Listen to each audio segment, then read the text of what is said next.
Movement. ನಾವೆಷ್ಟು active ಆಗಿರ್ತೀವಿ, ನಾವೆಷ್ಟು ಮೂವ್ ಮಾಡ್ತೀವಿ, ಅಷ್ಟು ನಮ್ಮ ಹೆಲ್ತ್ ಇಂಪ್ರೂವ್ ಆಗ್ತಾ ಹೋಗುತ್ತೆ.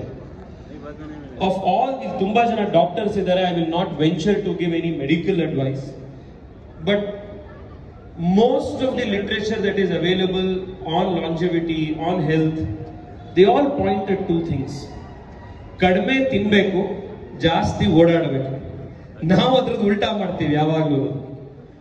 ಸೊ ನಾನು ನಿಮ್ಮೆಲ್ಲರಲ್ಲೂ ರಿಕ್ವೆಸ್ಟ್ ಮಾಡುವಂಥದ್ದು, ಎಷ್ಟು ಆಕ್ಟಿವ್ ಆಗಿರಕ್ಕೆ ಸಾಧ್ಯ ಇದೆ through the day, through the year, ದಯವಿಟ್ಟು ಅಷ್ಟು ಆಕ್ಟಿವ್ ಆಗಿರಿ. Take up some sport, go for a run every other day, do some strength training. Dina active ಆಗಿ ಓಡಾಡಿ. It is the easiest, the cheapest, most effective medicine. ಇದು ಮೊದಲನೇ request. ಎರಡನೇದು,